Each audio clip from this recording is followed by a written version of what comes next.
चलिए डिस्कस करते हैं 10 ऐसे एमसीक्यूज जो कि यूपीएससी और करंट अफेयर्स एग्जाम्स के लिए काफ़ी इंपॉर्टेंट हैं। नमस्कार, मैं हूं Abhay Singh, current affairs for exam से। 1896 में पहले आधुनिक ओलंपिक खेलों के उद्घाटन से संबंधित कौन सा दिवस है? आपके ऑप्शन है friend, sports day, Olympic day, fitness day या फिर यूथ डे। इसका सही जवाब है friends, sports day, international day of sports for development and peace. दोस्तों, हर साल sports day, international day of sports for development and peace 6 अप्रैल मतलब आज ही के दिन सेलिब्रेट किया जाता है। इसको एस्टेब्लिश किया गया था यूनाइटेड नेशन जनरल असेंबली द्वारा। कब? 2013 में। और 6 अप्रैल ही क्यों? 6 अप्रैल इसलिए क्योंकि इसी दिन 1996 में एथेंस, जो कि ग्रीस में था, में पहले मॉडर्न ओलंपिक्स गेम्स स्टार्ट हुए थे। यह दिन सिर्फ स्पोर्ट्स का सेलिब्रेशन नहीं है, यह ह्यूमन यूनिटी और ग्लोबल पीस का सिंबल भी है। अब समझते हैं इसका डीपर कॉन्सेप्ट। स्पोर्ट्स फ्रेंड्स एक यूनिवर्सल लैंग्वेज होती है। वह आपका रिलीजन, कास्ट, कंट्री कुछ भी हो, एक फुटबॉल मैच या एक क्रिकेट गेम सबको कनेक्ट कर देता है। इसलिए स्पोर्ट्स का यूज किया जाता है पीस बिल्डिंग के लिए, कॉन्फ्लिक्ट रेजोल्यूशन के लिए और सोशल इंकल्शन के लिए भी। इसमें यूनेस्को का रोल भी बहुत इंपॉर्टेंट है, क्योंकि वही प्रमोट करता है स्पोर्ट्स के थ्रू कल्चर और एजुकेशन को। भारत के रेस्पेक्ट में कहा जाए तो खेलो इंडिया इनिशिएटिव भारत की तरफ से एक इंपॉर्टेंट ग्रासरूट लेवल पर स्पोर्ट्स कल्चर को डेवलप करने का टूल है। चलिए अगले प्रश्न पर आते हैं। निम्नलिखित में से किस न्यायालय ने यह निर्णय दिया है कि शून्य विवाह से हुई दूसरी पत्नी पारिवारिक पेंशन की हकदार नहीं है? आपके ऑप्शन है फ्रेंड, सर्वोच्च न्यायालय, दिल्ली उच्च न्यायालय, पंजाब उच्च न्यायालय या सशस्त्र बल न्यायाधिकरण। तो इसका सही जवाब है फ्रेंड्स, दिल्ली उच्च न्यायालय। दोस्तों, लॉ सिर्फ इमोशंस पर नहीं बल्कि रूल्स और लीगलिटी पर चलते हैं। एक इंपॉर्टेंट जजमेंट आया है दिल्ली हाई कोर्ट द्वारा। केस था, एक पर्सन ने सेकंड मैरिज की जबकि फर्स्ट मैरिज अभी वैलिड थी। कोर्ट ने क्या बोला? कोर्ट ने बोला कि सेकंड मैरिज वॉइड अब इनिशियो है, मतलब स्टार्टिंग से ही इनवैलिड है। इसका लीगल बेसिस क्या था? लीगल बेसिस था हिंदू मैरिज एक्ट के सेक्शन 5 और 11, मतलब सेकंड वाइफ को लीगली वाइफ का स्टेटस नहीं मिलेगा। पेंशन रूल में भी गवर्न होता है आर्मी पेंशन रेगुलेशन 1961 से, और उनके अकॉर्डिंग सिर्फ लीगली वेडेड स्पाउस एलिजिबल होते हैं। इंपॉर्टेंट रूलिंग यह भी थी कि फर्स्ट वाइफ के डेथ के बाद भी सेकंड मैरिज ऑटोमेटिकली वैलिड नहीं हो जाती है। कोर्ट ने रिजेक्ट किया क्लेम, इवन दो लॉन्ग कोहेबिशन था और चिल्ड्रंस भी थे दूसरी वाइफ से। चलिए अगले प्रश्न पर आते हैं। निम्नलिखित में से किस संगठनों ने मिलकर निसार पृथ्वी अवलोकन उपग्रह मिशन को विकसित किया है? आपके ऑप्शन हैं फ्रेंड, इसरो और ईएसए अर्थात यूरोपियन स्पेस एजेंसी, सीएनएसए और इसरो, नासा और इसरो या फिर नासा और जाक्सा। इसका सही जवाब है फ्रेंड्स, नासा और इसरो ने। दोस्तों, इमेजिन करिए एक सैटेलाइट जो पृथ्वी के अंदर तक देख सकते हैं। क्लाउड्स, फॉरेस्ट, स्मोक कुछ भी उससे छुपा नहीं हुआ नहीं है। वेलकम करते हैं ऐसे ही एक सैटेलाइट का, जिसका नाम है निसार, जो कि नासा और इसरो के गठबंधन से बनाया गया है। यह एक नासा और इसरो का जॉइंट वेंचर है या जॉइंट मिशन है। इसमें नासा ने अपना एल बैंड रडार दिया है, जो डेंस फॉरेस्ट होते हैं, घने जंगल में डिफॉर्मेशन को डिटेक्ट करता है। और इसरो ने इसमें अपना दिया है एस बैंड रडार, जो कि सर्विस चेंज डिटेक्ट करता है, लाइक बायोमास और वाटर लेवल्स। यह फ्रेंड्स जो निसार सैटेलाइट है, यह जुलाई 2025 में लॉन्च हुई थी। किसके थ्रू? GSLV रॉकेट के थ्रू। फ्रेंड्स, सन सिंक्रोनस ऑर्बिट में यह ऑर्बिट करेगा। अब सन सिंक्रोनस ऑर्बिट कौन सी होती है? तो सन सिंक्रोनस ऑर्बिट SSO वो ऑर्बिट होती है जो धरती के पोलर ऑर्बिट के करीब होती है, और यह 600 से धरती की जो सतह है उससे 600 से 800 किलोमीटर की ऊंचाई पर स्थित है। अच्छा, अब इस सैटेलाइट के बारे में बात करते हैं। तो यह धरती से 747 किलोमीटर की ऊंचाई पर ऑर्बिट कर रही है। इसमें 12 मीटर का एक एंटीना लगा हुआ है जो हमेशा ऑल वेदर और डे और नाइट इमेजिंग कैपेबिलिटी देता है। यह हर एक लोकेशन को 12 दिन में रिविजिट कर लेती है, और पर डे का इसका जो डाटा ट्रांसमिशन है वह 12 से 15 TB तक है। चलिए अब अगले प्रश्न पर आते हैं। निम्नलिखित में से कौन सी युद्ध रणनीति चीन मुख्य रूप से अपना रहा है? ताइवान ताइवान स्टेट के पास J6 पर्वतीय ड्रोन तैनात करके। आपके ऑप्शन है फ्रेंड, गुरिल्ला, परमाणु, अधिभार अर्थात सैचुरेशन, या फिर साइबर नीति। तो इसका सही जवाब है फ्रेंड्स, सैचुरेशन अर्थात अधिभार नीति अपना रहा है। अब आप सोचेंगे फ्रेंड्स, ये जो J6 प्लेन है ये तो बहुत पुराने प्लेन लग रहे हैं, तो इसका यूज करके कैसे चीन यह नीति अपना रहा है, तो इसके बारे में मैं आपको बताता हूँ। फ्रेंड्स, यह J6 जो एयरक्राफ्ट थे, यह चीन के एयरक्राफ्ट थे जो कि 1958 से 1986 के द्वारा चीन के द्वारा यूज किए गए थे। यह जो सोवियत का मतलब उस टाइम सोवियत यूनियन था उसके MiG-19 पर बेस्ड थे, उसकी एक कॉपी थे। अच्छा, यह एक चाइनीज बिल्ड J6 एयरक्राफ्ट थे। यह Chinese build single seat twin engine supersonic fighter थे। यह पहले सुपरसोनिक फाइटर थे जो चाइना द्वारा डेवलप किए गए थे। इसे 2010 से एक्टिव सर्विस से हटा दिया गया था। अब चाइना ने क्या किया है, इन्हीं ओल्ड एयरक्राफ्ट को मॉडर्नाइज कर दिया है। कैसे? इनको अब चाइना ड्रोन के रूप में यूज कर रहा है। इसमें उन्होंने इसको J6W अनमैन्ड ड्रोन्स बना दिया है। मतलब बॉडी का फ्रेम वही है, इंजन वही है, बस इसकी इंजन कुछ इस तरह से उन्होंने डेवलप की है कि अब यह ड्रोन के रूप में इस्तेमाल हो सकते हैं। और इसका डिप्लॉयमेंट उन्होंने किया है फुजियान और गंगडाओ रीजन के पास में, जो कि ताइवान स्टेट के पास पड़ते हैं। चाइना ने 200 से अधिक ऐसे एयरक्राफ्ट डिप्लॉय कर दिए हैं और 500 और डिप्लॉय करने की उम्मीद है। इससे क्या होगा, जब इतने सारे एयरक्राफ्ट ड्रोन के रूप में चाहे ताइवान के स्टेट के चारों तरफ मंडरा रहे होंगे, तो ताइवान का जो एयर डिफेंस सिस्टम है वह भी कंफ्यूज हो जाएगा, क्योंकि इतने सारे बहुतायत में एयरक्राफ्ट या ड्रोन जब किसी एयर डिफेंस सिस्टम के पास मंडराते हैं तो वह सिस्टम कुछ लिमिट तक ही कुछ एयरक्राफ्ट या ड्रोन को डिटेक्ट कर सकता है, सभी को नहीं कर सकता। इसी को कहते हैं सैचुरेशन नीति, जो कि चाइना यूज कर रहा है किसके खिलाफ? ताइवान के खिलाफ। जब इससे क्या होता है, एक तो जो यह एयरक्राफ्ट या ड्रोन होते हैं वह चीप होते हैं, और साथ में इनको जो मिसाइल इंटरसेप्ट करती है वो बड़ी महंगी होती है। तो इससे एक तो cheap drone versus expensive missile का एक कॉन्सेप्ट बनता है। फिर सैचुरेशन होने के कारण बहुत सारे जो ड्रोन या एयरक्राफ्ट होते हैं वह अपने लक्ष्य को भेद पाते हैं। इससे कॉस्ट असिमेट्री एडवांटेज मिलता है, जैसा कि आप अभी ईरान और USA के युद्ध में देख रहे होंगे। इससे एनिमी को फोर्स करना है कि वो अपने एक्सपेंसिव मिसाइल जल्दी ही एग्जॉस्ट कर देता है। चलिए अगले प्रश्न पर आते हैं।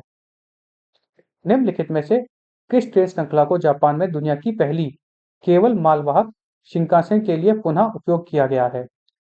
फ्रेंड्स, पुराना क्वेश्चन भी जो था वह रीयूज का था। पुराने ओल्ड एयरक्राफ्ट को रीयूज करके ड्रोन में कन्वर्ट करके रीयूज किया जा रहा है। यह ये वाला क्वेश्चन भी कुछ रीयूज वाला ही है। मतलब जापान अपनी कौन सी ऐसी इनमें से श्रृंखला है जिसको रीयूज कर रहा है और उनको पैसेंजर से फ्रेट में कन्वर्ट कर दिया है? आपके ऑप्शन है फ्रेंड, E5 श्रृंखला, E7 श्रृंखला, E3 श्रृंखला, या N770। तो इसका सही जवाब है फ्रेंड्स, E3 श्रृंखला। दोस्तों, जब भी हम जापान का नाम सुनते हैं तो सबसे पहले बुलेट ट्रेन की याद आती है। जो कि स्पीड है, प्रिसिजन है, टेक्नोलॉजी है। वर्ल्ड फर्स्ट जापान ने अभी हाल ही में एक और रेवोल्यूशन लाया है। उन्होंने world first dedicated freight only मतलब मालवाहक शिनकानसेन लॉन्च की है। कब? 2026 में। इसके ऑपरेटर हैं JR ईस्ट मतलब Japan rail east Japan railway company. अब इसमें इंटरेस्टिंग ट्विस्ट समझते हैं। फ्रेंड्स, यह कोई नई ट्रेन नहीं है। यह E3 सीरीज बुलेट ट्रेन है, जो पहले पैसेंजर्स को कैरी किया करती थी। अब क्या किया गया है, इसमें से सीट्स हटा दी गई हैं, इंटीरियर को मॉडिफाई किया गया है और कार्गो के लिए फ्लोरिंग को रीइंफोर्स किया गया है, जिससे कि पैसेंजर ट्रेन को एक फीड मशीन के रूप में मतलब मालवाहक ट्रेन के रूप में यूज किया जा सकता है। इसकी कैपेसिटी है 1000 बॉक्सेस पर ट्रेन और यह 17.4 टन तक का कैप लोड बियर कर सकती है। यह फ्रेंड्स 275 किलोमीटर पर आवर की स्पीड से चलेगी, जो अपने आप में बहुत ज़्यादा स्पीड है। मतलब यह मोरियोको से टोक्यो तक की जो दूरी है, वो 3 घंटे में कवर करने की शक्ति रखती है। इससे जो जापान का हाई वैल्यू गुड्स है, जैसे कि सी फूड और सेमीकंडक्टर, वह सेफ रहेगा लो वाइब्रेशन की वजह से और वह समय पर जल्दी पहुंच जाएगा। अच्छा, इससे क्या प्रॉब्लम सॉल्व होती है जापान की? फ्रेंड्स, जापान की पॉपुलेशन एजिंग पॉपुलेशन है और वहाँ पे ट्रक ड्राइवर्स की काफ़ी शॉर्टेज है। इससे जापान जो ट्रक ड्राइवर की शॉर्टेज है और एजिंग पॉपुलेशन की है, उसको सॉल्व कर पा रहा है, क्योंकि अब फ्रेट जो है वो भी ट्रेन से जाएगा। साथ में ट्रेन जो होती है वो लो कार्बन एमिशन प्रोड्यूस करती है। चलिए फ्रेंड्स, अगले प्रश्न पर आते हैं।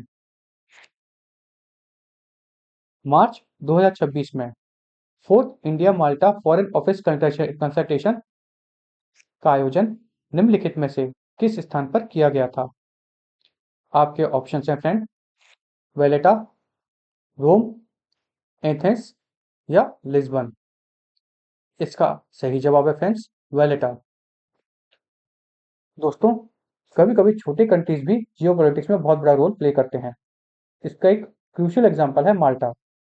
हाल ही में चौथी भारत माल्टा फॉरेन ऑफिस कंसल्टेशन हुई है मार्च 2026 में। इसकी लोकेशन थी वेलेटा। अच्छा, वेलेटा क्या है? वेलेटा एक सिटी है, कैपिटल सिटी है किसकी? माल्टा की, ऑफ माल्टा। इसमें भारत की तरफ से जो थे वो थे CB जॉर्ज और माल्टा की तरफ से थे क्रिस्टोफर कोटाजर। अच्छा, यह क्यों मीटिंग हुई है? यह एक हिस्टोरिक कॉन्टेक्स्ट में मीटिंग हुई थी, जब भारत और माल्टा के 60 साल हो गए हैं डिप्लोमेटिक रिलेशंस को। फ्रेंड्स, माल्टा को समझते हैं। माल्टा मेडिटेरियन सी में लोकेटेड है। यह यूरोप, अफ्रीका, मिडिल ईस्ट के बीच एक स्ट्रेटेजिक पॉइंट है, इसलिए इसके साथ मैरीटाइम कोऑपरेशन एक्सट्रीमली इंपॉर्टेंट है। भारत और माल्टा ने डिस्कस किए ट्रेड, इन्वेस्टमेंट, टूरिज्म, एजुकेशन और टेक्नोलॉजी पर। साथ में की सेक्टर्स जैसे ICT, रिन्यूएबल एनर्जी, फार्मा और हेल्थ केयर पर भी डिस्कशन हुआ, जो कि बहुत पॉजिटिव माना जाता है। माल्टा की एक बहुत खास बात है कि यह EU का मेंबर है। भारत इनडायरेक्टली यूरोपियन यूनियन के मेंबर्स के साथ एंगेजमेंट बढ़ा रहा है, जिसमें माल्टा जैसे देश भारत के लिए बहुत सहयोगी साबित हो सकते हैं। चलिए अगले प्रश्न पर आते हैं। नीचे दी गई नदियों में से किस नदी पर करीबा बांध बन रहा है, जहां जिम्बाब्वे एक फ्लोटिंग सोलर प्रोजेक्ट लगाने की योजना बना रहा है? आपके ऑप्शन हैं फ्रेंड, नील, कांगो, लिम्पापो या जाम्बेजी। इसका सही जवाब है फ्रेंड्स, जाम्बेजी। दोस्तों, एनर्जी क्राइसिस आज दुनिया का सबसे बड़ा चैलेंज है और इसी प्रॉब्लम को एक इनोवेटिव सोल्यूशन चाहिए। हाल ही में Zimbabwe floating solar power plant बना रहा है। कहां पर? तो वो बना रहा है करीबा डैम पर। करीबा डैम पर, और यह लोकेटेड है जाम्बेजी रिवर पर। अच्छा, लेक करीबा जो है फ्रेंड्स, वह वर्ल्ड की largest man made reservoir by volume मानी जाती है। प्रॉब्लम क्या है कि हाइड्रो पावर डिक्लाइन हो रहा था। क्यों? दो कारणों की वजह से। पहला, सूखा जो पड़ रहा था, और दूसरा वाटर लेवल्स लो हो गए थे। तो उन्होंने जिम्बाब्वे वालों ने एक प्रॉपर प्लान बनाया कि क्यों ना इस रिवर या रिजर्वायर के ऊपर ही एक फ्लोटिंग सोलर प्रोजेक्ट बनाया जाए। कितने मेगावाट का? 500 मेगावाट का। इससे क्या होगा कि पहला, यह जब सोलर प्रोजेक्ट के पैनल्स इस पे लग जाएंगे तो इसकी कूलिंग कैपेसिटी बढ़ जाएगी। मतलब जो पानी है वह इन सोलर पैनल्स को कूल करेगी, जिससे कि यह इसकी इफेक्टिवनेस बढ़ेगी। साथ में क्योंकि ये पैनल्स पानी के ऊपर रहेंगे तो ये वेपोरेशन भी कम हो जाएगा, जिससे कि पानी भी कम एवोपरेट होगा, पानी बचा रहेगा और लैंड यूज भी नहीं होगा। तो एक हाइब्रिड मॉडल भी इससे बनेगा। सुबह के समय सोलर पावर से जनरेशन होगा और शाम के समय हाइड्रो पावर से जनरेशन होगा, जिससे कि एक कंटिन्यूस इलेक्ट्रिसिटी सप्लाई मिलती रहेगी। इसे डेवलप किया जा रहा है ग्रीन हाइब्रिड टावर और जिम्बाब्वे के इंटेंसिव एनर्जी यूजर ग्रुप द्वारा, यह दो कंपनियों द्वारा। फ्रेंड्स, इससे जिम्बाब्वे के माइनिंग सेक्टर को सपोर्ट मिलेगा और साथ में डिकार्बोनाइजेशन भी होगा। अब हमने फ्लोटिंग सोलर पावर प्लांट की बात की, तो हम इसी कॉन्टेक्स्ट में भारत की बात भी जान कर लेते हैं या उसके बारे में जानकारी प्राप्त कर लेते हैं। फ्रेंड्स, भारत भी अभी हाल ही में फ्लोटिंग सोलर पावर प्लांट लगा रहा है। भारत ने 2024-25 में ओमकारेश्वर, जो कि मध्य प्रदेश में स्थित है, में फ्लोटिंग सोलर पावर लगाया है। इस पार्क की जो कैपेसिटी है वो 600 मेगावाट की है, जिसमें से अभी तक 268 मेगावाट इंस्टॉल हो चुका है। कहा जाता है कि जब यह इंस्टॉल हो जाएगा पूरा 600 मेगावाट, तो यह दुनिया का लार्जेस्ट फ्लोटिंग सोलर फैसिलिटी होगा कंप्लीशन पर, और यह ओमकारेश्वर डैम पर स्थित है। इसके साथ ही Bharat Ramagundam floating solar power project पर भी काम कर रहा है, जो कि तेलंगाना में स्थित है। रामागुंडम की कैपेसिटी है फ्रेंड्स 100 मेगावाट और इसे एनटीपीसी के द्वारा डेवलप किया गया है। कि इसके साथ ही भारत कन्याकुलम में भी, जो कि केरला में स्थित है, फ्लोटिंग सोलर प्लांट लगा रहा है, जो कि 92 मेगावाट्स का है। यह डेवलप किया गया है एनटीपीसी के द्वारा ही, टाटा पावर के साथ मिलकर। साथ में एक छोटी सोलर प्लांट लग रहा है सिमाद्री, जो कि आंध्र प्रदेश में स्थित है। यह 25 मेगावाट का सोलर पावर प्लांट है। सोलर फ्लोटिंग पावर प्लांट होने से लैंड कंजर्वेशन होता है। अच्छा, कूलिंग होने से, पानी की कूलिंग होने से इसकी एफिशिएंसी बढ़ जाती है। साथ में वाटर वेपोरेशन भी कम होता है और जो कोल कंजप्शन है वो भी कम होता है, जिससे कार्बन रेटिंग बढ़ती है। चलिए अगले प्रश्न पर आते हैं। किस संस्था ने डिजिटल होम लोन एक्सेस के लिए गृह सुगम पोर्टल लॉन्च किया है? एनएचबी, आरबीआई, सेबी या फिर नाबार्ड? तो इसका सही जवाब है friends NHB, national housing bank. दोस्तों, इमेजिन करिए आप बॉर्डर के पास पोस्टेड हो और आपको घर के लिए लोन लेना है। बैंक जाना पॉसिबल नहीं है। इसी प्रॉब्लम का सोल्यूशन है गृह सुगम पोर्टल, जो कि 2026 में लॉन्च किया गया है। इसे लॉन्च किया गया है नेशनल हाउसिंग बैंक द्वारा और यह काम करता है फाइनेंस मिनिस्ट्री के अंतर्गत। इसमें टारगेटेड यूजर्स हैं डिफेंस पर्सनल, पैरामिलिट्री फोर्सेस में काम करने वाले पर्सनल्स और गवर्नमेंट एम्प्लॉयज। इसका मेन फीचर है fully digital home loan application. मतलब बैंक जाने की जरूरत नहीं है। पोर्टल क्या करता है, पोर्टल मल्टीपल लेंडर्स को के लोन कंपेयर करने देता है और बेस्ट ऑप्शन चूज कर सकते हैं पोर्टल के माध्यम से। अच्छा, इसमें डाटा रिक्वायरमेंट भी मिनिमल होती है। चलिए अगले प्रश्न पर आते हैं। निम्नलिखित में से किस भारतीय संस्था ने क्यूएस रैंकिंग 2026 में 21वां वैश्विक स्थान प्राप्त किया है? आपके ऑप्शन हैं friend, IIT Delhi, IIM Ahmedabad, IISc Bangalore या आईआईटी बॉम्बे? इसका सही जवाब है फ्रेंड्स आईआईएम अहमदाबाद। दोस्तों, ग्लोबल कंपटीशन सिर्फ इकोनॉमी में नहीं होता, एजुकेशन सेक्टर में भी होता है और इसी को मेजर करता है क्यूएस वर्ल्ड यूनिवर्सिटी रैंकिंग। इसका स्केल समझते हैं। यह जो रैंकिंग है यह 21,000 प्रोग्राम्स एवेलुएट करती है 1900 यूनिवर्सिटीज को कंपेयर करती है 100 से अधिक कंट्रीज में। भारत की परफॉर्मेंस की बात करें तो इस रैंकिंग में भारत के 99 इंस्टीट्यूशन आए हैं और 120 की नई एंट्री हुई है, जो कि ग्लोबली फास्टेस्ट है, सबसे ज़्यादा ग्रोथ दिखाती है। और भारत की इस रैंकिंग में 4th लार्जेस्ट प्रेजेंस है ग्लोबली। टॉप 100 में भारत के 7 इंस्टीट्यूशन है, पर एक दिक्कत यह है कि टॉप 10 में कोई भी इंस्टीट्यूशन भारत का नहीं है। चलिए अगले प्रश्न पर आते हैं। निम्नलिखित में से कौन सा देश ग्लोबल एरिज्म इंडेक्स 2026 में 2025 में सर्वाधिक मौतों और घटनाओं के साथ पहले स्थान पर रहा है? आपके ऑप्शन हैं फ्रेंड, नाइजीरिया, सीरिया, माली या पाकिस्तान। तो इसका सही जवाब है फ्रेंड्स, पाकिस्तान। दोस्तों, आज के ग्लोबल वर्ल्ड ऑर्डर में टेररिज्म एक ऐसा थ्रेट है जो बॉर्डर्स को नहीं मानता, और इसी थ्रेट को मेजर करने के लिए पब्लिश किया जाता है ग्लोबल टेररिज्म इंडेक्स 2026। यह पब्लिश होता है institute for economic and peace द्वारा, IEP द्वारा। इस रिपोर्ट में एक शॉकिंग डेवलपमेंट सामने आया है। पाकिस्तान को इस रैंकिंग में पहला स्थान दिया गया है। पाकिस्तान का स्कोर है 8.57। इसके बाद बुर्किना फासो का नाम आता है। चलिए अगले प्रश्न पर आते हैं। कल का प्रश्न देखते हैं।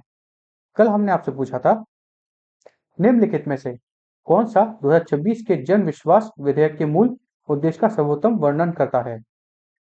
आपके ऑप्शन हैं फ्रेंड, कर सुधार, अपराध मुक्तिकरण, निजीकरण या सब्सिडी विस्तार। तो इसका सही जवाब है फ्रेंड्स, अपराध मुक्तिकरण। दोस्तों, एक बिजनेसमैन अगर छोटी सी भी मिस्टेक करे तो उसको जेल भेजना सही नहीं है, और यह इकोनॉमिक ग्रोथ के लिए भी अच्छा नहीं है। इसी माइंडसेट को चेंज करने के लिए आया है जन विश्वास बिल 2026। यह इंट्रोड्यूस किया गया है मार्च 2026 में। इसका ऑब्जेक्टिव है कि ट्रस्ट बेस्ड गवर्नेंस हो और ईज ऑफ डूइंग बिजनेस बढ़े। छोटी सी गलती के लिए लोगों को पहले वार्निंग दी जाए, फिर उन पर फाइन लगाया जाए, और फिर सिविल पेनल्टीज भी लगाई जाए। जेल जैसी कठोर जगह पर ना उनको भेजा जाए। यह जो बिल्ड हुआ है, यह जन विश्वास एक्ट 2023 के ऊपर बिल्ड हुआ है। चल के अब कल का प्रश्न देख लेते हैं। कल के लिए प्रश्न देख लेते हैं। कल के लिए हमारा आपसे प्रश्न है, निम्नलिखित में से किस संस्था ने भारत का पहला NDFEB मैग्नेट पायलट प्लांट स्थापित किया है? आपके ऑप्शन हैं फ्रेंड, इसरो, ARCI, DRDO या BARC। बात इसका जवाब आपको कमेंट सेक्शन में देना है। अगर आपको हमारा सेशन फ्रूटफुल और इन्फॉर्मेटिव लगा तो लाइक शेयर सब्सक्राइब अवश्य कीजिएगा। धन्यवाद। जय हिंद, जय भारत।